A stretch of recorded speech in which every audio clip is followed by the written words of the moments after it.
White season made its own hallway across the Patagonian Icefield, a long brightness with walls of weather instead of rock. I moved in it the way I was taught, letting the sled drag speak in the harness, feeling for the small catches that mean crust over air. The sled held the kit and the little things that keep a day honest: spare line coiled clean, probe in reach, thermal bivy rolled tight, stove wrapped against the shakes, and a steady stash of markers to feed the map. The beacon rode my sternum where habit puts it, light winking in a rhythm I could find even with eyes closed. Wind moved in thin sheets that sounded like dry silk. When it eased, I could hear snow under the runners as a hush with teeth, routine first. I set travel in short legs, head on a bearing to the darker shoulder far off, then eyes close to the surface for the story the snow told. The icefield was loud with light, quiet with everything else.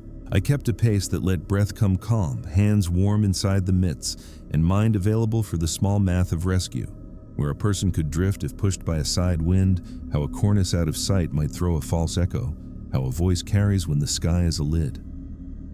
Out here, my job was not to be brave. My job was to be reliable. I spoke a check into the radio even though the line was sleepy with distance. Base replied with the tone they use when they are trying not to imagine where you are. I heard my name and the simple reminder to log everything that makes sense and everything that almost does.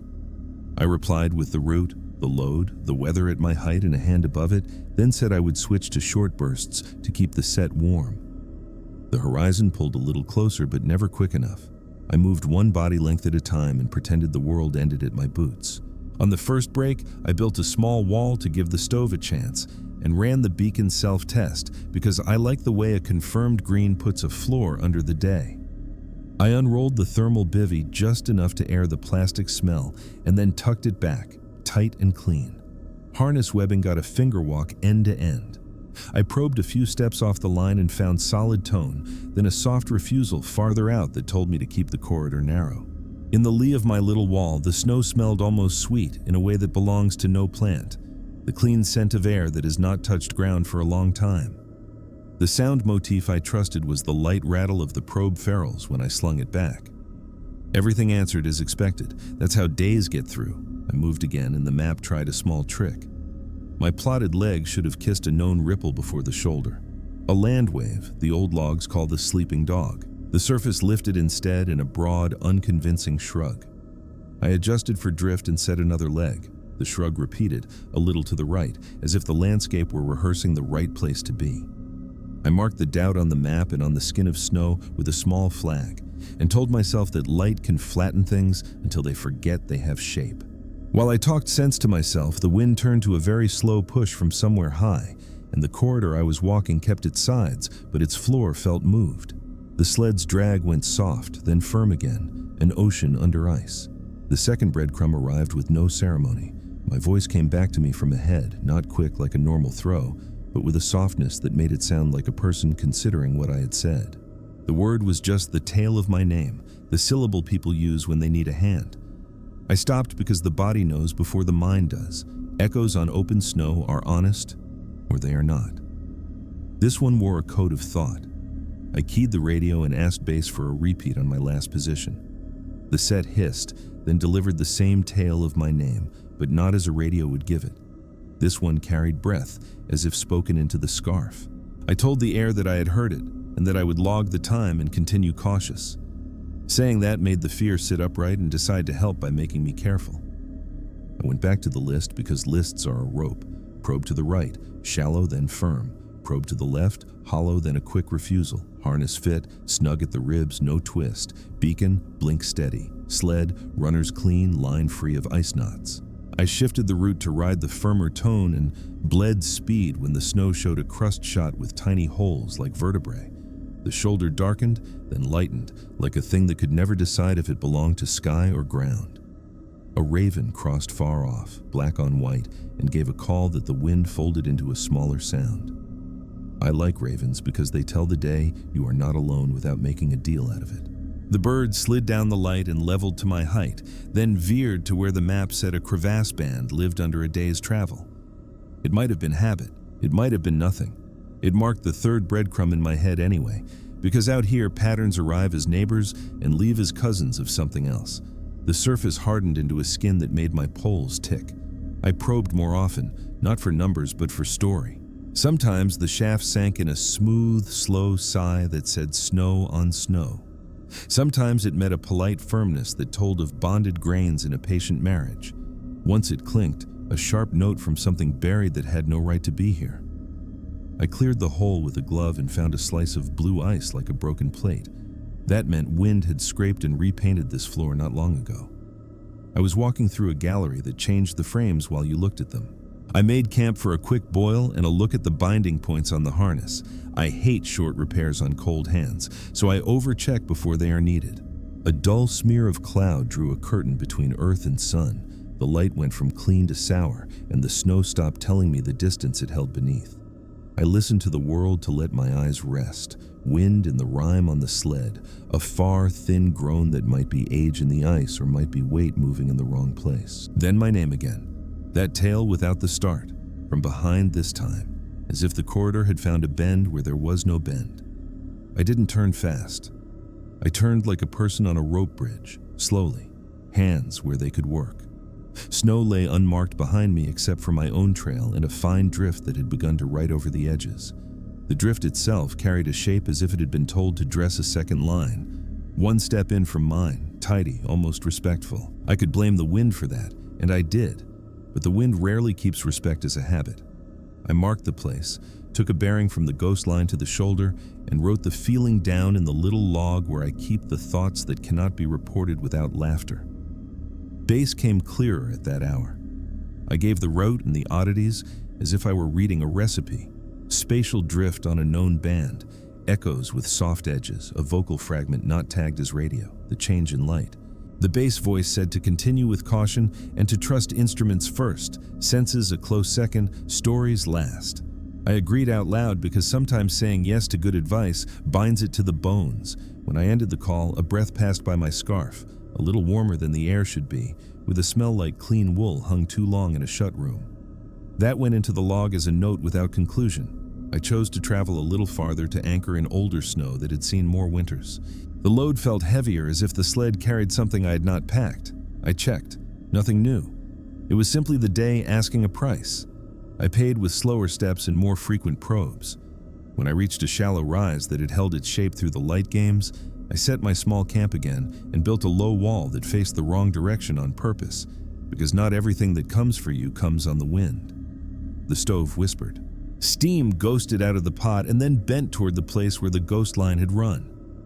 I lay back in the harness to feel where it tugged. A rescue tech learns to trust what the body knows through webbing and line. The pull had a memory of another shape, as if someone had hung a hand on the tail of my sled and then decided better of it. I spoke a little poem of routine, words we say to steady the room inside the chest. Beacon blink, radio sleep, probe earned, bivy waiting, sled willing. Corridor quiet. The corridor answered by deepening its hush until my own breath sounded borrowed.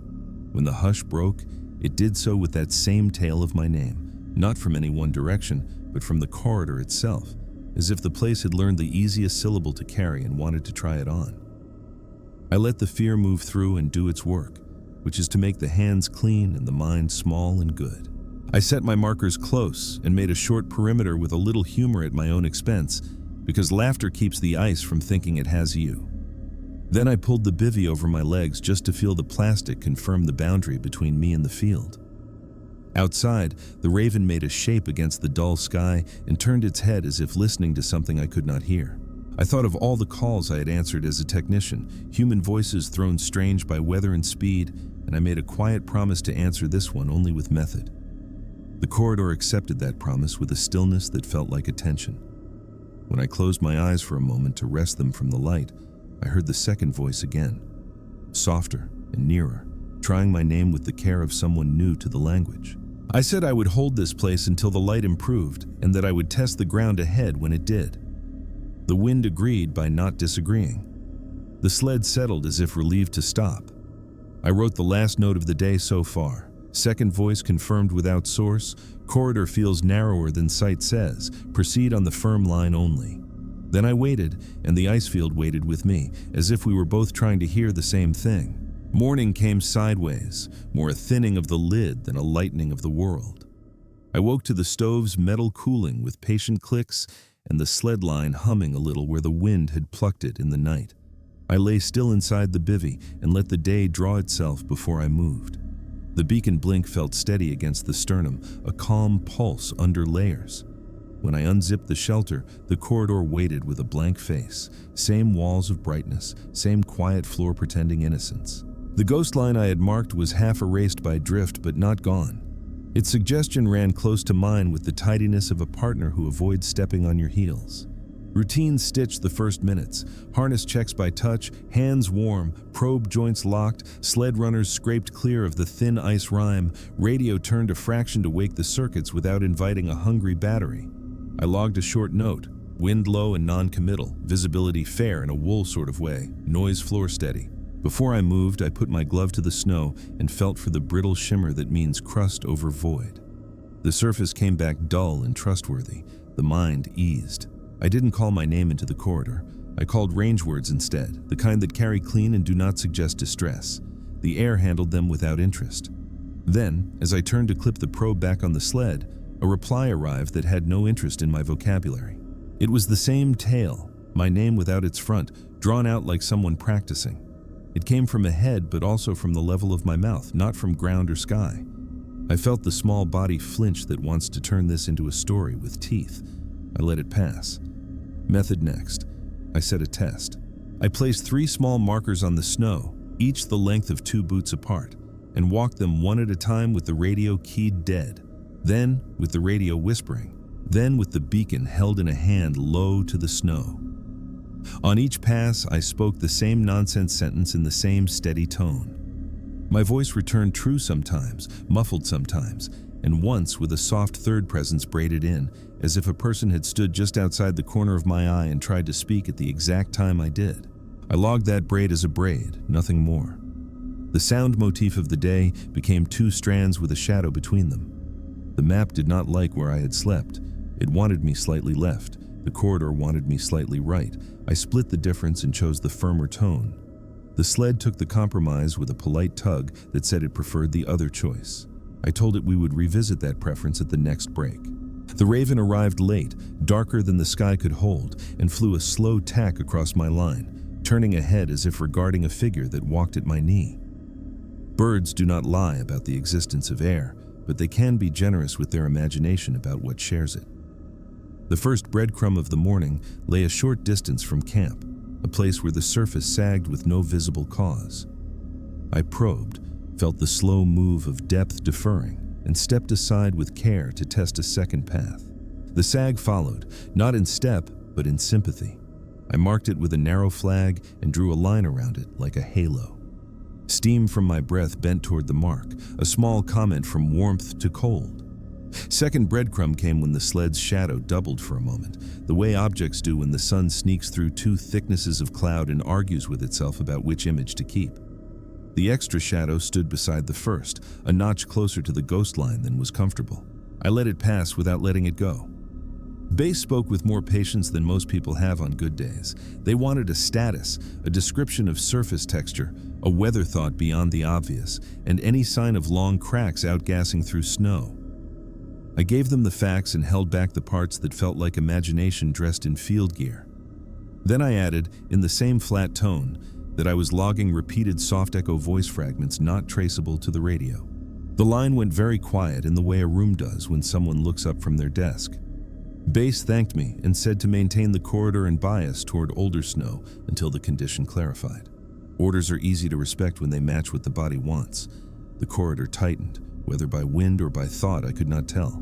My poles ticked from time to time on a skin that sounded glassy, so I gave the probe more work and kept the harness with a hand inside the coat, feeling for changes in pull that would reach me before the eyes could. In this light, distances grow lazy and try to trick you into long steps. I answered with careful ones and let the sled suggest pace. The smell of the day stayed mostly clean, with a cold mineral note that reminded me of old riverbed stone. Once, for a breath, the air tasted faintly of the stuff that lines tents and keeps people from caring if the world outside is wrong. I blinked into that, and it was gone. I needed a verification that did not depend on my ears. I took the probe and planted it in a slow circle around the spot where the voice had seemed nearest. With each station, I counted a quiet beat in my head and listened for the feel that underlies all the noise. The way the shaft tells you something you cannot name has changed. Twice, the ground recognized the probe like an old friend and softened under it with welcome. Once it resisted as if holding a breath. At that third point, my name came again, thin and near, and the sled line lifted as if touched by a fingertip. I did not rise to that hook, too. I widened the circle and found snow that had no opinions about me. I put my anchors there when the time came. The raven decided enough of this and went on a scouting run toward the darker shoulder beyond the corridor's end. It called once, a short bark that sounded almost domestic in this wilderness. I filed that away with the rest. When I resumed the traverse, the ghost line returned, bolder now, close enough that when I planted a foot, a small ridge of spindrift nestled into a second print that had not been there a heartbeat earlier. The shape was human enough to make a tired mind want to greet it. The stride was just wrong, a hair narrower, the heel less committed. I knelt, put a glove to it, and felt only cold air and a slight draw, as if the snow were interested in reclaiming its own outline. The second reply came when I tried to test the corridor by voice again. I said the same throwaway sentence, and the corridor answered with my tail. Then, with a word that was not mine, a soft imitation of the word we use for help, cut down to its vowels. It didn't carry urgency. It carried rehearsal. I told Bass I was getting mimicry. Bass said mimicry can be wind playing between uneven edges, or it can be a person lost close enough to borrow your words without their own radio. They reminded me that the Icefield keeps voices in its old rooms, and sometimes brings them out to see if you will listen. The reminder was kind and unhelpful. I logged it anyway because unhelpful truths are still ballast. I slowed the pace and shifted the sled to track in my wake where it could not draw a separate history beside me. The pull through the harness evened out. The probe found a path like a string laid across drums. With each plant, I listened for the deep, contented sound of weight where it belongs. The sound motif of the day settled into 3 parts: runners, whisper, pole tick, name tail.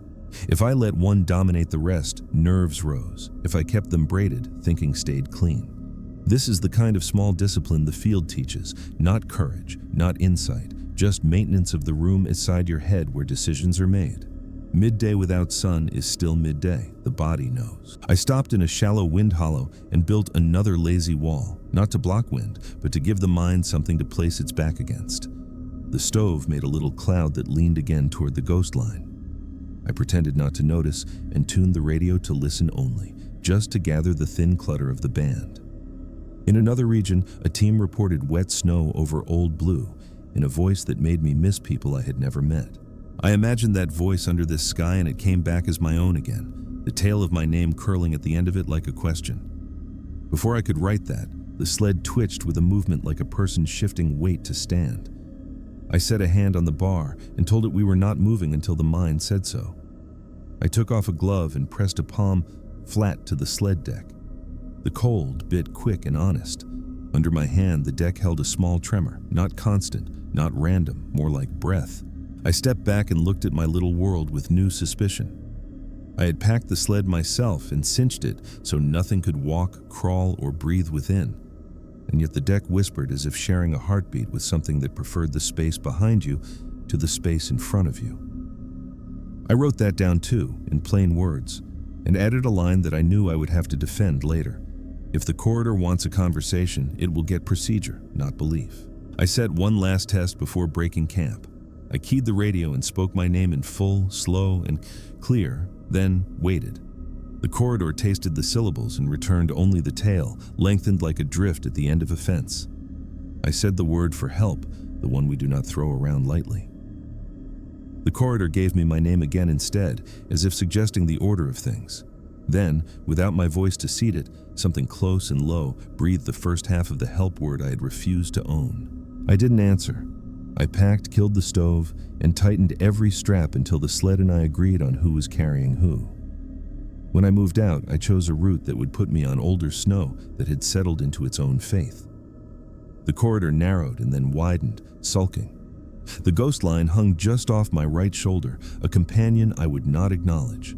The raven dropped behind me and vanished into the weather toward the shoulder where night would eventually set its foot.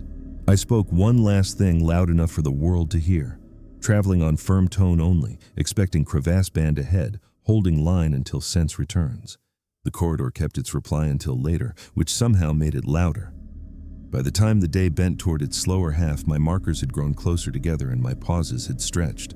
The costs were the ordinary ones the field takes as tax: tired fingers, a thin ache in the lower back, a little blur in the edges of thought that wants to make patterns out of kindness. I paid and kept moving. The voice tried one more gambit, not my name now, but a word that sounded like the shortening of the name of the person I used to work field with, a name the wind had no reason to know. I let that float past like a bit of ice showing bright under cloudy water. The sled and I nodded to each other and made our way toward a darker patch that promised older truth underfoot. The corridor had learned my tale. I had learned its patience. Between those two lessons lay the next part of the day, and whatever ledger waited to be written in the blue beneath. The darker patch ahead proved honest. Under the crust, old snow had settled into something with history in it, the kind of firmness that does not audition for your trust because it already has a job. I eased the sled onto it and let the harness take a little more of me, so the runners rode quiet and straight. The corridor narrowed again, less from wind now, and more from the way the surface rolled toward a line of weakness. I could feel it in the probe before the probe felt it in the ground, a tug in the wrist that told of air being kept where snow should be. I paused before the suspected band and read the day as a technician does when there is no one to impress but the next hour. Radio on the chest like a patient animal, beacon doing its small heartbeat, harness webbing laid smooth against the shell, no twists, no secrets. I clipped a short safety to the sled stem and then to myself, not because I thought it would hold a fall for long, but because it announces my intent to be careful to everything that might be listening. The wind showed a small kindness by leaning away. The first real sign came in the probe tip, a long slide without complaint, then a sudden feathering that meant a bridge. I widened the stance and took a second reading a half stride off the first. Same slide, same feather, then a delicate stop that said the bridge had an edge. I flagged the line with a stingy hand, not to save material but to keep the map from becoming a parade. The corridor put its face close, as if curious what I would write in it. I wrote the basics in the little book: snow with air, bridge with spine, tone old enough to deserve respect.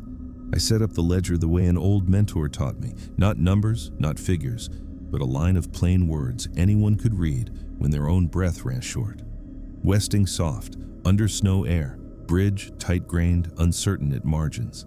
I added the sound of the probe ferrules when I knocked them together to clear frost, a small bell that told me the metal still belonged to itself. The second breadcrumb arrived like a receipt. Beneath the bridge, a faint rush, not outgassing, not wind, more like a long, shallow breath being pulled through cloth. I kept the probe planted and felt the shaft note that breath as a tremor no wider than a thought. Far above, the raven sketched a figure 8 and then left the sky to its own devices. I took that as permission to begin the crossing. I shortened the harness, paid out sled line for a gentle drag, and tested the bridge with body weight shared between feet and probe. The surface held with the grudging acceptance of old planks. I spoke a dry sentence about the weather into the radio so my mouth would not betray nerves, and stepped across as if carrying a bowl that would spill if hurried. Halfway over, the voice I'd been keeping at the edge of belief arrived with the calm of a person who has practiced their part. It said the last syllable of my name, and then the first half of the word for help, each placed carefully between my steps. I did not stop in the middle. That is a rule, even when the rule is made up on the spot. I finished the crossing, planted the probe with care, and only then turned to face the band. Nothing moved. My line of prints looked lonely in a way that made the ribs under the coat remember they were bones. Beside my own steps, a faint second trace had collected as spindrift gathered where a heel would have been if a heel had been there. The spacing was wrong by just a whisper. The second trace ended at the far edge of the bridge, as if the person who made it had chosen not to tempt the air. I logged that with the same cold hand I used for everything else.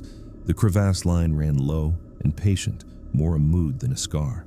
I paced along it with respectful distance, probing at intervals that matched the length of a steady breath. At one point, the tip hit nothing for the span of a heartbeat, and then met a skin that shivered.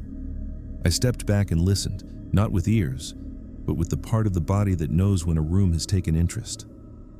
The corridor brought me the third breadcrumb then. The sled line, slack a moment prior, lifted gently and settled, like a nod you can feel but not see. I checked the knots even though I knew what they would say. They said nothing had moved. I needed an anchor to lean the next piece of work against, so I walked out a T-slot where the snow had the right kind of stubborn. Shovel in, slice clean, trench compacted by boot and belly, picket fashioned from the sled shaft end and a spare blade. I equalized with a quiet rhythm and set the line low, testing until the pull sang at a pitch that meant trust. The act itself cooled the mind. I rigged a short haul for the sled to keep it behind me on the good path, then clipped myself into a leash that would not make me heroic, but would make me predictable. That distinction matters. I called base with a simple update and a request. I wanted permission to slow the traverse to ledger pace, to read the band properly before trying to outrun it. The line gave me the voice I knew, and then a pause, and then another voice, mine again but turned soft at the edges, repeating the last word of my request with the precision of a student. Base did not hear that. If they had, they did not admit it. They gave me the go-ahead and asked for any sign of frost smoke or sagging along the line. I confirmed neither, then added the mimicry note with the tone of a person reporting a loose strap. The silence after that turned the air tight and clear. We all heard what we needed to hear. With the anchor in and the plan small and sane, I began the ledger. I moved a measured distance along the band and probed, marking tone, smell, and any sound that did not belong to sky or wind or me. The smell shifted once to something like cold stone that had been kept in a pocket. It shifted again later to a faint, dry sweetness that lives only in the inside of tents and old wool. Under my boots, the bridge spoke in languages I could not translate, all breath and age. When the voice came again, it did not reach for help or names. It gave me a phrase we use when we tie in, the brief acknowledgement before weight is shared. It said the second half of that phrase as if I had already spoken the first. I refused the invitation to answer. I gave the line a small, deliberate tug to say we were in the world of things that can be pulled and held. The sled replied by behaving perfectly, which is the surest sign something is watching. A pale light worked loose from the cloud and drew a ladder of shadows across the surface. In that shifting shade, the ghost line beside mine crisped into more than suggestion. I saw toes without nail, heel without faith, stride that watched me for cues. Each print held a little draw at the front, as if the snow were drinking it back. I let my breath count, let the probe read, and kept my eyes honest. The band angled toward a shallow rise that might have been nothing but had the look of a lip. I circled wide on firmer tone and came at it from above where the bridge would be thicker. At the top I knelt, cleared a window with gloved hands, and saw the blue. It was the old blue, deep and steady, a ledger of winters written in quiet lines. Down there the world kept the sound of water asleep. Up here the corridor considered me and adjusted its manners. The voice tried one last piece of theater, not a word now, but timing. It breathed when I breathed, let the radio click when my thumb twitched, hummed a little through the sled deck when I rested my palm there to feel for tremor. It wanted to be counted as a piece of gear. I spoke, not to it, but to the record. Logging crevasse band, bridges of mixed integrity, no visible frost smoke, occasional breath-like movement below, mimicry and voice timing, sled deck resonance not linked to wind. I added a line about spatial drift. The map's dog ear of a ripple had moved, or the light had moved it. I promised to trust the probe first and the eyes second until the dog ear decided where to live. The promise steadied the legs. I set 2 more protection points for the crossing to come and walked each with the leash short, letting the harness carry the argument. At the far end of the rise, the band narrowed until the probe could find firm margins on either side with no breath between. I marked that place with an economy that felt like care. The day had the taste it gets before weather decides on trouble, a faint metal on the teeth, a hush in the birds, though there were no birds. The raven was gone to whatever duty ravens keep. The corridor denied my voice, tried the name of the partner I had lost seasons ago, a name it could not have heard from me. It shortened that name the way only friends do. The air around that syllable cooled as if touched by shade. I gripped the sled bar until the knuckles remembered pain and said aloud to base and to myself that I would proceed with the ledger and hold the line. Then, all at once, the bridge under my nearest flag settled a finger's width with a resting sigh. Not a failure, not a threat, just a reminder that everything here carries its own weight until it does not. I closed the book, stowed the probe, and tightened the leash until it sang. The crevasse had given me its first clear sentence. I owed it an answer written in anchors and choices, not in fear. I stepped back onto the firm old snow and looked down the corridor, which had narrowed to a throat. Somewhere within that throat, the second voice waited, patient as cold water, ready to repeat what I was not willing to say. I breathed once, held once, and moved to rebuild the anchor where the truth underfoot could bear it. The ledger would continue, even if the corridor insisted on adding its own entries in a hand that looked uncomfortably like mine. I chose the old snow on the shoulder for the rebuild, a plain patch with a hint of crust and the kind of firmness that remembers other winters. The first anchor had done its work, but the bridge's sigh had trimmed my confidence, and confidence out here is a rope that frays quietly. I set the sled nose into the wind and clipped a short to it so it would sit like a good animal while I worked. The harness rode easy on the ribs, webbing warm from body heat, and the beacon's beat under layers kept its soft promise. I cleared a rectangle with the shovel, compacted it until my boots felt that dull, reliable note, and carved a trench that would take a deadman without complaint. The deadman was a spare shovel blade wrapped in webbing. I laid it flat, ran the sling out at a low angle, and buried the whole thing with deliberate hands. A slow pack, knees, then heels, until the snow felt like a decision rather than a suggestion. I backed it with a picket built from a sand stake and the sled shaft end, equalized with a quiet rhythm, and then tested the system by leaning into it until the harness sang. The song was the right pitch. I trusted it enough to check again. Trust is good, verification is better. When it held, I tied a second line to a low bomber in a drift that had hardened like brick and let the two lines share the work. The weight came back through the webbing as calm as a good handshake. I spoke a note into the radio for bass with the same tone I use for weather, something cool and useful about rebuilding anchors and slowing the ledger pace until the band declared itself. The line accepted the report without argument. In the pause after I unkeyed, a sound rode the air the way frost smoke rides a crack. It was my name's tail again, placed with the care of practice, but this time it wore the radio's little throat click at its end, the polite punctuation of circuits opening and closing. I looked at the set and saw my own hands holding it, innocent.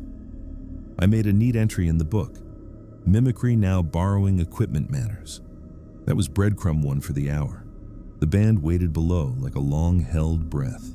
I took the probe and read it from the high side, slide, feather, spine, edge. The pattern did not change until I reached a place where the spine sharpened and the feather went shallow. That meant a thinner roof. I stepped back, went wide, and found a route where the spine thickened again. The corridor had narrowed to a tall hallway with stubborn walls. The ghost line stayed at my right, matching my pace with a stride that made my ribs itch.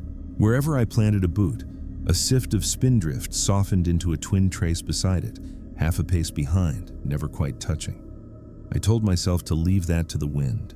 Belief is a tool. It must be used on purpose. I decided to look over the lip. Not a hero move, not a dare, just a professional's glance into the ledger's spine. I built a check-in rule for myself before I moved, a simple sequence. Clip, test, call, lean, listen, look, lean back, call. Then I followed it like a hymn. Clip to the equalized anchor, set leash short. Test with a steady breath of weight until the lines hum together. Call base with my intent in plain words, lean from the hips, and let the world take some of me. The snow at the lip kept its word. The wind held its breath. I listened. There, below the crust, came the quietest current, neither river nor gas, more like the old dream of water. I looked into the small window I had cut and found the blue again. It had that depth that steals adjectives. It also held a faint motion, a shadow that moved without shape. I leaned back and told bass what I could say without dressing it. The second breadcrumb arrived when I set my palm on the sled deck to steady myself coming out of the lean. The deck carried a tremor that did not belong to wind or hand. It ran for the length of a breath, paused, and then returned at the precise moment my radio clicked off after a trivial word to bass. I caught my own habit in that timing and did not like what it suggested. Something was learning me, not just my voice, but my muscle memory. I wrote that down as if it were nothing more than a gust report. The act of writing steadied the mind. Cloud built its slow wall to the west. The brightness lost its edges and the field's surface became a sheet that tried to erase all features at once. I drank a little, kept the stove asleep to save its fuel, and let the taste of the day settle into that clean cold with a thread of plastic from the bivy. I pulled the bivy half out and shook it so it would not hold that scent too close to thought. Sensory control is as real as rope.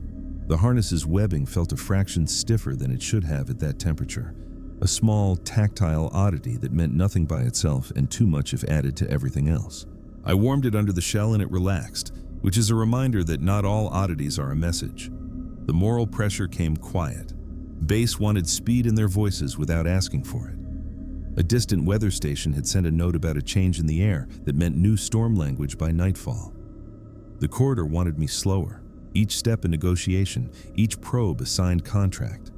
Somewhere between those two truths lived my job. I told Base I would move at the speed of safety and let the tone make clear that I understood the cost. I did not mention the voice, or the way it had tried to wear my radio's habits, or the ghost line leaning closer like a companion you have not agreed to. I would log those for the record. I would not let them steer the sled. I reset the anchor one more time, not because it asked, but because I needed it mine.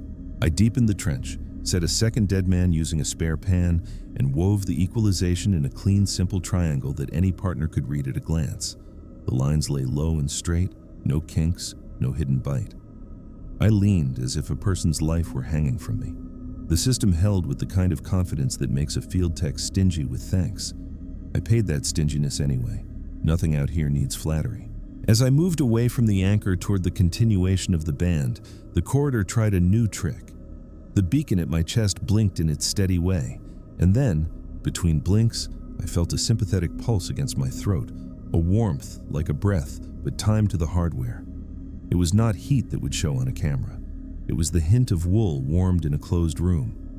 I set my glove just under the chin strap to be sure I had not imagined it. The pulse repeated once and then went back to being a story a tired mind might tell. That was breadcrumb 3, and I did not like the number, but dislike is not a tool. The map's sleeping dog still refused to lie where it should. The ripple had shifted again, or the light had moved it for the third time, or I had misread a plain day. I plotted the drift as an offset rather than a mistake, left myself a note about the corridor's tendency to bend a path without notice, and chose older snow even when it asked for detours that a younger person might have cursed. The ghost line had less patience for detours.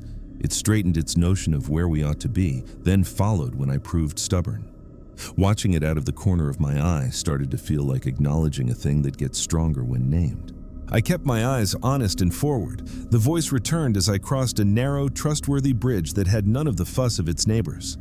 It offered the end of the partner's name again, softened with an affection that was not earned.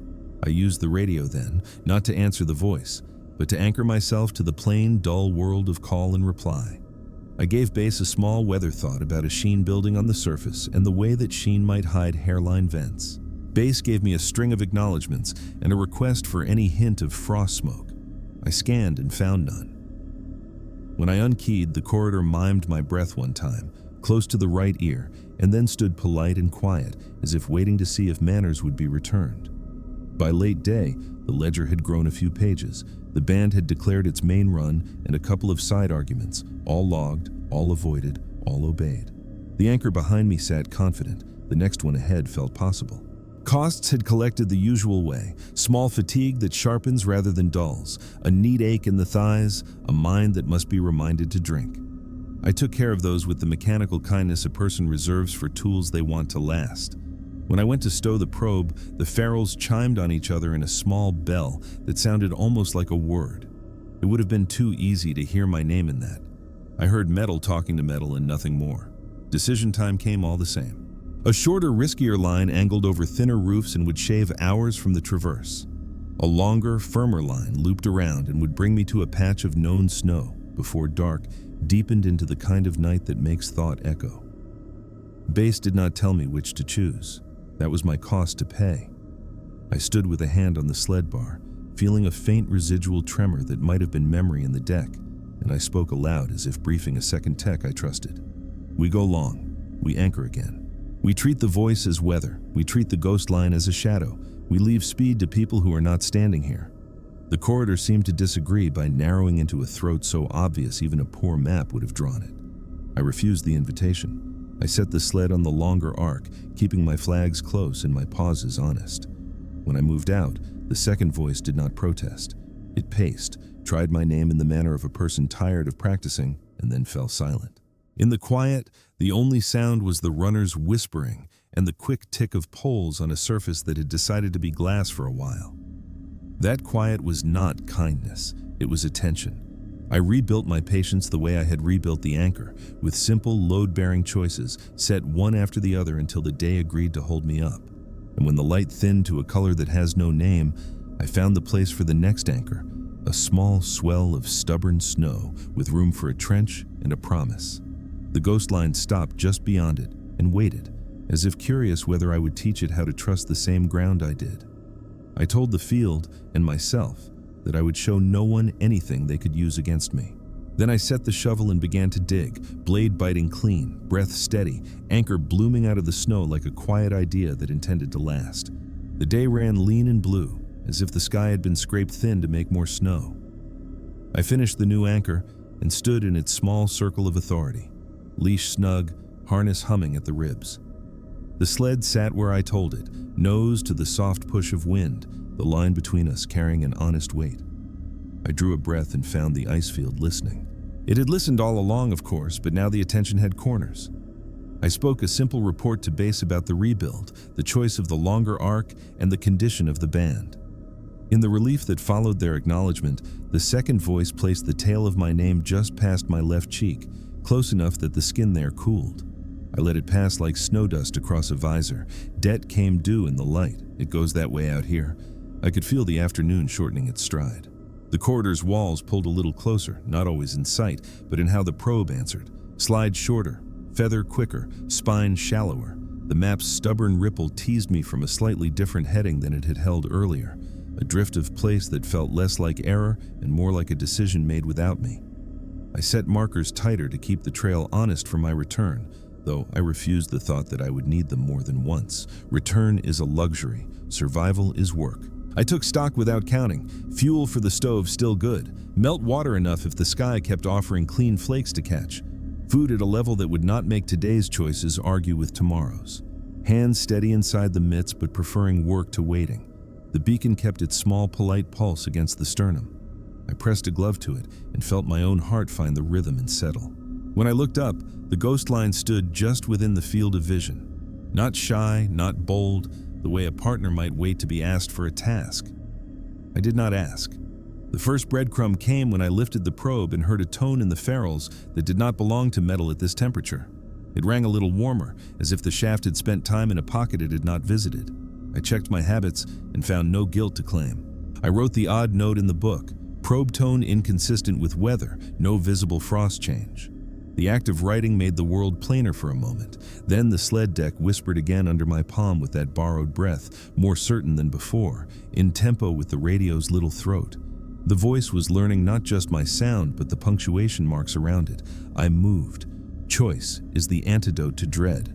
The route bent along the safer arc, flirting with the band but never touching it. The corridor responded by thinning the sound around me, so the only things left were the runner's whispering and the tick of poles on a surface pretending to be glass. When I tried a throwaway sentence to test echo, the answer came not as the practice tale, but as a quiet inhale placed where my exhale should have been. Mimicry had reached timing and was bidding to own sequence. I ignored the bid and took the corridor's measure in snow terms instead. Drift building in the leeward side of minor features, small satin skins forming over their own shadows, crust darkening by a shade that meant the top grains were tiring. Base wanted a time thought. I gave them a plain one. Daylight falling faster than planned, moving to secure ground for a possible cold bivy, will reassess after a short push. The line went neighborly with concern, but did not turn bossy. I was grateful for that. Orders have their place. Out here, method is the better authority. I took the sled by the bar and brought it into my wake where it could not write side histories. The harness hummed only with my pull, not with anything borrowed. My breath made small clouds that leaned toward the ghost line even in still air. I decided that meant nothing. Second breadcrumb lived under the snow. The probe slid and met a sudden sweetness. Not a real taste, but the memory of it. The smell of wool warmed too long. The inside of tent scent that is comfort until it is wrong. I drew the shaft up slowly, and felt a standing attention somewhere below, a pause that was not silence. When I placed the probe again a step farther, the pause followed before allowing me back onto firm tone. I spoke to the log. Subsurface presence responsive to probe pattern, no visible vent or frost smoke. Then I eased the path into older snow where even the field's fictions get shy. By then the light had become something more like an agreement between the world and its shadow. I needed a shelter decision. The wind carried complaint from a direction that told of weather forming a new sentence beyond my reach. I could bivy here in stubborn snow with honest anchors and give the night its due. I could press on for a darker smudge that might be a long-lost sastrugi line with bigger bones beneath it. Pressing on meant a price in care and fuel and attention. Staying meant a different price in cold and in the kind of hours that let a second voice stretch its legs. I laid the choices on the mental table and waited to see which one my hands liked. Hands chose work. I began a careful push toward the smudge, keeping the route just outside the band's mood. As if to argue, the corridor lowered its roof and let the ghost line lay its twin prints so close to mine that spindrift settled across both at once. The shapes were human enough to make foolish hope rise, and then thoughtful enough to deny any permanent truth. I keyed the radio and gave bass the shorter version. Moving to higher trust ground for bivy, voice mimicry continues without escalation, anchors sound. It felt good to speak in a grammar that could not be imitated without revealing a seam. When I unkeyed, the second voice tried that grammar anyway, offering the clipped end of my last phrase with the grace of a child repeating classroom words. It made a small error in breath. I noted it. Mercy is not a tool. The smudge resolved into a field of low ribs, old snow uplifted and then tamed by weather. Between the ribs lay troughs where drift had settled into cushions. I chose a rib with a quiet spine and carved my trench on its windward side, the way a person does who expects the night to move around them. Deadman buried, equalization neat, leash set humble, sled turned slightly to offer less edge to the push. I felt the harness sing at a pitch that told me it would behave. I raised the bivy just enough to inspect for tears and unreconciled seams, then folded it back under my shell to keep it warm. When I lifted my head, the corridor held a new hush. Not threat, not welcome, simply attendance. Third breadcrumb came with a small break in cloud. Light spilled through a thin place and made my flags cast long, slender shadows that reached farther than the flags stood. The ghost line's shadow walked beside them without a source to own it. Even the field, generous with illusions, rarely offers shadow without owner. I watched that happening long enough to know it would keep happening whether I honored it or not. Then I turned to the honest chores of evening. Melt, eat, rewarm the harness so it would not bite, massage the hands without talking about it, keep the mind in the room. The moral weight arrived after I sat back against the sled to drink. Bass asked, with care wrapped in protocol, whether I could shave the route by trusting the narrower throat I had refused earlier. They had their weather models and I had my feet. I told them I could and would not. The pause after that was all the conversation needed. I owed many things in this life. I did not owe speed to an icefield that had shown me how it likes to speak. After the call, the second voice tried my answer in miniature, shortening my refusal to a single breath of negation shaped like my own. I let the word die between us and tightened the anchor again for my sake. Night touched down gently as if not to wake something. The air stilled to the kind of pause that makes a person lean in to listen. I set the bivy and slid into it half-dressed, not to sleep, but to see if the plastic boundary would quiet the corridor's interest. The scent inside was the small, chemical promise of warmth. The effect was immediate. The voice stepped back. The sled deck stopped sharing its rumor of breath. The ghost line held position just beyond the reach of a gloved hand, as if the bivy were a rule it recognized but did not respect. I guessed at the cost and accepted it. A colder night, more fuel used for small comforts, less movement, more attention spent on listening while pretending not to. Before I closed the flap, I spoke a simple procedural sentence to the air, the kind of thing any tech could say anywhere. Anchored, sheltered, keeping watch. The corridor answered with nothing. The nothing had texture. It felt like a ledger waiting for an entry it thought I would give. I did not give it. I wrote instead in my own hand, light nearly gone.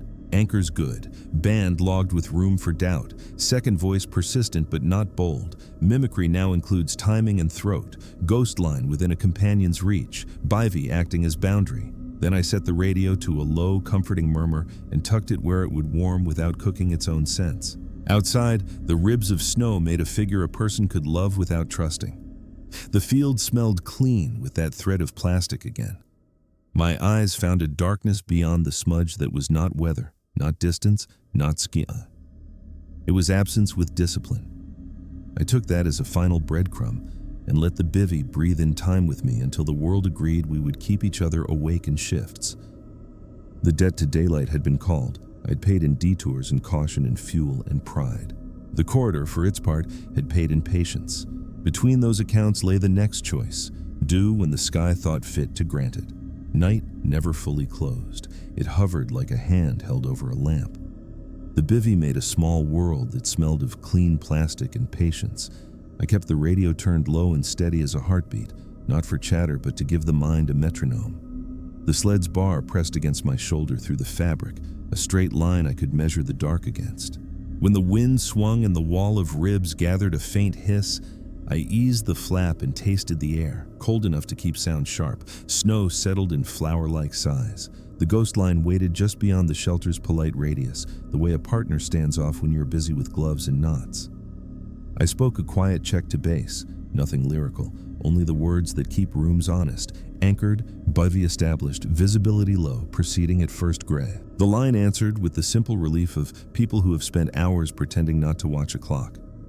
After I set the radio like a warmed stone near my collarbone, the voice that had practiced my name tried the reply I had just given. It got the grammar nearly right, clipped the pause at the wrong place, and held the last breath too long, as if savoring the mouthfeel of someone else's routine. I didn't correct it. I wrote the attempt into the book and let the entry be plain.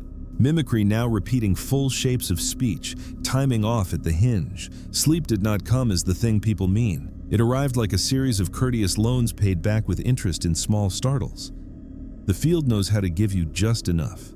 In one of those small startles, I felt the harness webbing lift a hair's breadth where it lay against me, as if the line had remembered a weight that was not mine. In another, the beacon's blink seemed to stack with a second pulse, not quite in step, almost like a harmony sung by a person who does not read music but knows a friend's voice by heart.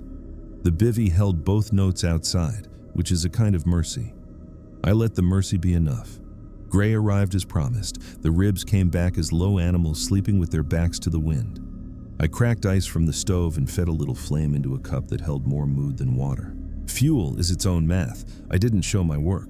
I warmed my hands, flexed them until the knuckles resumed their duty, and let the harness back onto the ribs where it belonged. The sled accepted the leash without opinion. The probe ferrules clicked once with a sound like a clear bell. No borrowed warmth this time. The day had washed its face. Routine announced the first minutes. Bivy folded and stowed while the fabric still held a little of my heat. Anchor checked, lines true. Deadman tight as promises. Beacon test, green in its own private language. Radio keyed for a status, then nested silent to save the battery for when language could buy something I needed. I stepped out of the bivy circle and the world expanded with that quick sunder a person gets, leaving a warm room for a colder one. In that space, the second voice stood polite and tried a new angle. Not my name, not help, but the small confirmation we give when a partner tugs a line and asks for ready. It said the second half of ready as if I had spoken the first. I broke the habit of completing others and let the word hang. I angled the traverse toward a stand of older sastrugi that looked like the backs of whales turned to salt. Between the backs lay troughs with the kind of bonded snow that does not try to impress. The Crevasse band had loosened its jaw somewhere in the night. The bridge tone read less moody, more matter-of-fact. The corridor maintained its walls, but ceased trying to boss me into the narrower throat. That alone made me wary. When weather stops arguing, it is often because it has made a decision you have not heard yet. Breadcrumb 1 for the morning waited in a drift's lee, where sound turned strange. The probe went in with the usual slide and feather, then met a flutter that felt like a held breath had learned to imitate the tremor of thin wood in a human hand. It timed that flutter exactly to the moment my radio's squelch popped in its sleep, as if wires and snow shared a private joke. I pulled the shaft and let the silence refill the hole. No frost smoke, no smell of trapped gas, only that warm wool note again, faint as any memory you would rather not admit is sweet. I backed off to firmer tone, marked the place with the meanest flag I own. and wrote the facts. I gave Base a quiet report as I moved, not because I needed permission, but because I wanted the cadence of their voice in the day's weave. They returned with calm, carrying the weight of weather news they did not try to make mine. A change coming from far west, speed uncertain, flavor undecided. They asked, almost as an afterthought, whether I had any sign of a person on the ice. I answered with truth and with care. No sign I could in good faith describe as human. A long pause, then their own truth. A caller had reached them with a broken story about a partner who stepped out of a tent into light and sound and never finished either. Season and position wrong for me, impulse strong to find a pattern where there may be none. I let that sit on the sled deck until it stopped trying to live in my hands. The corridor took the story from the air and tried to own it. My partner's name came against the wind, shortened the way I would have said it under breath to keep fear from stealing syllables. It did not plead with it. It wore it like a tag. I stopped, not from belief, but to adjust the leash and take a bearing on nothing more than an intention. The map still held its sulking ripple somewhere it had not lived yesterday. I chose the old snow despite the detour it demanded and kept the sled in my wake, so it could not write a second history beside mine. Breadcrumb. 2 met me near a shallow lip I had not expected. The probe found a roof thin as shell under drift that looked innocent. The bridge answered with an age that would not forgive waste. As I stood calculating detour, cost against bivy cost, the sled line lifted without wind, a small, careful lift like a person testing whether your patience has a knot in it. I set my palm to the deck and felt that borrowed breath again, but softer, as if the deck had learned the weight of my hand and did not want to startle it. The field contains rights. I do not join rights I did not invent. I reset the plan. Cross high where the roof thickens, then drop onto the plane and braid distance from the band, even if the braid steals hours. Base would not love the hours. They would love a voice that got home more. I accepted that mathematics without balancing it out loud. The harness settled around the ribs with a small forgiveness. The sled rolled obedient. The ghost line took a half step closer, then matched my pace with a care that made it feel almost employed. The voice tried again at mid-morning. It stacked 2 new things together: the exact throat click of my radio before speech, and the first breath of a word I had not yet decided to say. Anticipation can be a trick of echo in weather like this, but I had been careful about prediction. It didn't guess. It arrived early, as if the place had read the flex in my throat and wanted to lead. I refused the lead, spoke a different sentence than the one I had readied, and felt the air stall in surprise. I took the advantage of that stall and moved faster than I should have for a short span, counting on the honesty of old snow and the discipline of anchors already set. The sastrugi backs opened a little and gave me room to stand upright inside the day. I took a drink, thawed the ice from the radio's lashings with breath, and let the mind flatten for a moment. In that flatness came a single clear bell from the probe ferrules, not struck by me. I looked down and found the shaft lying where I had left it. No contact, no plausible bump, only the neat, well-spoken tone of metal announcing its presence to the air. The field will speak if it finds the right instrument in your hands. I wrapped the shaft and slung it again because hands do not get to flee their own tools. The moral pressure returned in the radio, not as instruction, but as a grace note. Teams elsewhere had turned back from younger snow with a whispering crust, and the whisper had grown teeth. I could fold now, set a conservative bivy, or I could push to the darker shoulder that had been working its way down the horizon since yesterday. The shoulder promised older truth in a place where wind carved instead of depositing. The cost to reach it was attention, fuel, and the risk that the voice would find new games in the longer corridor between anchors. I told Base I was choosing the shoulder. They didn't argue. Their quiet said enough. I set a fresh rule for the next stretch. The voice, if it spoke, would get no grammar to chew on. Only single, grounded words fed to the log and to Base, field terms without emotion. The ghost line would be treated as weather, observed, recorded, not engaged. The sled would travel in my wake, never abreast. The beacon would be checked by touch more often than by eye, so its rhythm stayed private. With those limits inside me, I moved. Snow pitched its warning in small changes. Crust grew a sheen like fish skin. Poles skated a fraction before biting. The harness told of the sled's weight as a set of small questions asked more often. Each answer had to be earned. Twice I felt the line to the sled ease with a weight that was not mine, as if a companion had chosen to carry just enough to make the joke kind. Twice, I eased it back with a gentle pull and a firm thought. I will carry what I brought. When the shoulder finally lifted enough to call itself a place, I stopped and let my gaze rest on the distance without trying to measure it.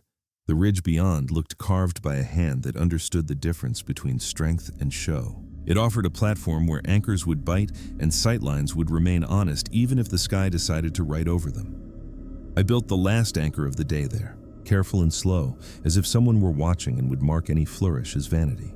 Deadman low, equalization simple, leash short, sled turned to the lee. The harness sang note true. The radio's squelch sounded like a good cough in a better room. The corridor came up, then, not as a narrowing, not as a trick, but as a presence that had chosen to share weight. My name rose without its front, offered like a glove from a pocket. Then, when I set my palm on the sled deck to test for tremor, the deck answered with a breath that matched mine exactly, time and depth, not imitation, but duet. That was the edge. Beyond it lay belief or refusal, and I'm not paid for belief. I kept my hand there long enough to know the breath would follow mine wherever I let it, and then I lifted it and placed the hand on the anchor line instead. Bass called in that moment, their voice small but real in a world that had begun to prefer its own feedback. They asked for status and for a thought I would be proud to repeat later. I said in the plainest words I could find that I was on older snow with an honest anchor, that I would hold here and let the sky declare itself, and that any voice I heard would be treated as weather until proved otherwise. The corridor listened to that and fell very quiet, the quiet a room makes when it respects the work being done within it. I sat with my back against the sled, the bivy on my lap, the probe across my shins, and the harness lying like a patient animal at my side. The shoulder held, the air paused, the light thinned to the color of steel under milk. Somewhere below, the blue ledger waited to see if I would sign. Somewhere near, the second voice waited to see if I would teach it a word I needed for myself. I warmed the beacon with a palm until its blink matched the heartbeat under it, and I chose not to speak at all. Choice is a sentence the field understands. Night would come when it decided. I would be here, ready to pay whatever the last part of the day thought was fair. Morning did not so much arrive as admit that night had never properly started. The shoulder kept its promise, a firmness with a past, sightlines that held even when the sky tried to sand them down. I woke inside the rhythm I had chosen, quiet radio, anchor that sang true, bivy folded and warm at the edges from body heat. The field listened. It had been listening for a long while, but the attention now had a way of setting objects slightly straighter, as if my camp had been inspected while I slept and found almost acceptable. The beacon blink tapped its steady note against the sternum. I touched it to remind both of us which heartbeat we worked for. Bass came in gentle. Weather had made up its mind. A front from far water was already tasting the higher ground to the west. They wanted a decision they could live with when they read it later. I gave them one in plain words. Hold until the light finds its feet, then withdraw along firm tone, anchor to anchor, flags in reach, band on my left where I could watch it breathe. The line paused just long enough to let their worry pass by, then gave me the only reply a person alone needs. Acknowledged. We will stay awake for you. I nested the set where it would keep its small warmth without lying to the battery. The voice tried to get ahead of the plan. It put the tail of my name in the space just before the radio's squelch, then braided the first breath of the word we use for ready on a good anchor. Timing almost perfect, grammar nearly honest. I did not answer with any word the corridor could steal. I answered with work. Leash shortened, deadman verified, equalization rechecked until the webbing stopped inventing reasons to adjust, sled brought tight into my wake. Harness settled like an animal that knows the difference between distance and escape. Probe slung where habit puts it when the day means business. The first steps off the shoulder tasted like newsprint and cold metal. Snow underfoot had that skin of sincerity that refuses to perform. I moved to the rhythm that keeps a mind from inventing heroes. Plant, listen, breathe, verify. Plant, listen, braid, verify. The band on my left sulked with the dignity of a river asked to keep its voice down. I kept flags close enough to touch with a gloved knuckle and placed them mean, not to decorate a route but to pin it to truth. Old markers from the inbound track appeared like notes written by someone I used to know. Some sat a pace out of place, as if the map's small drift had sharpened while I slept. I chose the older snow rather than argue with memory that had made a choice without me. Breadcrumb 1 arrived with a change in the sled's obedience. It had traveled the night like a good companion, weight plain, no opinions. Now the bar buoyed under my hand as if a lift had begun beneath it, a small, careful lift timed to my exhale. I set my palm to the deck and felt the now familiar borrowed breath return, matched to mine with domestic grace. I took the hand away and placed it on the anchor line. The deck kept breathing without me. I wrote that down in a script anyone could read. Sled deck resonance, independent of touch, cadence matched to operator's respiration. Then I gave the sled a gentle scold with the leash, and it behaved like a thing that remembers who is pulling who. The corridor offered me a bargain at the first tight place. The faster line through thinner roofs opened like a door ajar, light across the threshold inviting, the ghost line standing already committed inside. The safer loop lay longer, patient, asking for fuel and time and the humility to ignore an invitation. Base did not need to tell me which they preferred. Storms have a way of teaching radios to raise their voices. I checked the bridge with the probe and felt that old slide, that feather, that edge sharpened by a night's decisions. The faster line would hold until it did not, and when it let go, it would ask for a price no afternoon had in its pocket. I chose the loop. Saying that to myself aloud put a roof over the mind. The voice, denied its hurrah, set my name's tail down like a cup you do not wish to chip. I moved. Flags came and went under a discipline that kept the day from slipping to story. The raven showed itself once as a black thought on a soft sky, then vanished into weather doing work I could not supervise. Breadcrumb 2 came close to the band where the roof thinned to shell again. The probe met a flutter timed not to the radio this time, but to the beacon's blink, as if the place had learned a second metronome. I covered the hole with a neat press of glove and pushed into older snow while speaking nothing the corridor could use to finish a sentence for me. The air rewarded that choice with a silence that contained more respect than any apology. Light went brittle, sound went honest. I could feel the storm building its new language beyond the ridge, teaching the wind where to put its verbs. The longer loop bent toward a patch of stubborn sastrugi that remembered winters older than my work. Between them, troughs held drift that had spent the night hardening its arguments. Here I paid my first obvious cost. The sled wanted to write a second history beside me, to ease into the trough and try the role of momentum. I denied it until the harness bit the ribs. The denial was simple and tiring. Easy as a story the Icefield tells to the impatient. At the tightest constriction, the field declared its price. The bridge ahead spoke in a dry crackle. Not failure, not yet, but the sound of patience withdrawing credit. To keep the long arc and the firm tone, I had to leave something behind. Wait is a language. I spoke it by plan, not plea. Probe stayed with me. Truth finder, staff, argument against guesswork. Beacon never leaves the heart it serves. Harness is the sentence that keeps a body within itself.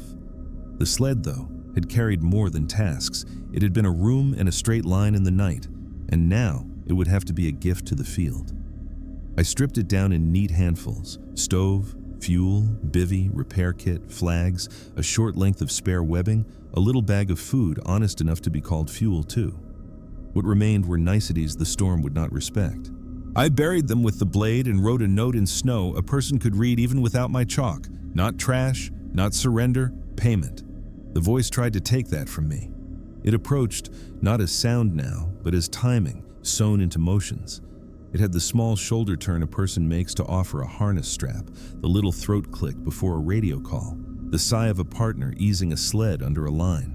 It put those gestures into the air with a craft that would have been touching if it had known what it was asking for. I asked myself the only question that matters at this distance from everything soft. Can you afford to be moved by this? The answer was no. I tightened the leash until the webbing sang at a higher pitch and stepped onto the thinner roof, because the angle around it would have pushed me into evening with too many questions alive. The crossing cost me practice. I went slower than pride enjoys, faster than fear would have liked. Halfway through, the surface settled the width of a glove and then changed its mind. I tasted the air for any cold sweet that means the old blue is offering warnings. None. I kept my weight low and shared between feet and shaft the way I would if I were teaching a new tech a craft we hope they never need. The voice placed the first half of the word that means stop where my ear could wear it. I didn't stop. I finished the crossing and stepped onto old snow with the kind of politeness that keeps bridges civil, even when they are tired of you.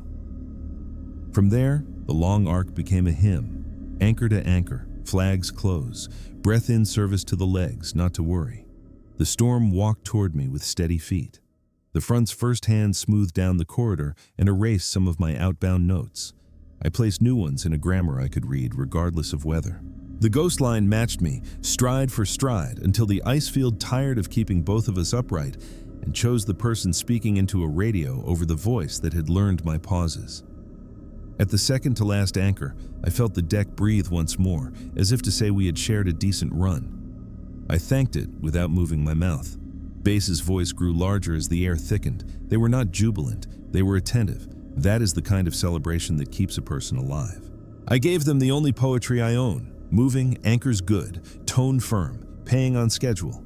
The corridor tried that last phrase in miniature and got it nearly right. Nearly did not help. The map's drift at last settled back into the dog ear where the old logs promised it would be. When I found the ripple in the place where it had lived all season, I laughed once behind my scarf. The sound came out as fog and fell with the weight of permission. The last bridge asked for one more gift. I cut free the sled's stripped frame and slid it into a trench. A quiet burial for a thing that had pulled its share and then some. I tied the spare webbing across my chest and shoulders in a priestly pattern, clipped stove and fuel and the small food bag close, and took the probe like a staff for a walk I had already done in my head many times.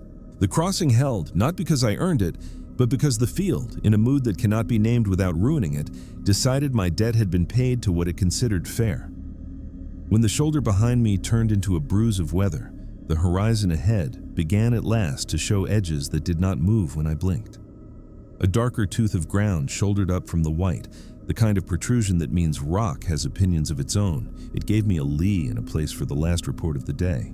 I set a small wall out of habit, not need, pressed the radio to the warm place under the coat, and told Bass the thing they had waited to write. Clear of the band, older snow underfoot, making for rendezvous points as agreed when the world was easier. The voice put down its tools. It set my name where it would not roll and left it. The ghost line stood just outside the new lee and did not cross into it. The sled's deck, now a shape under drift, stopped trying to breathe with me and went to sleep like any honest object. I waited for grief to arrive, for the old partner's shortened name to tilt me toward places the living do not belong.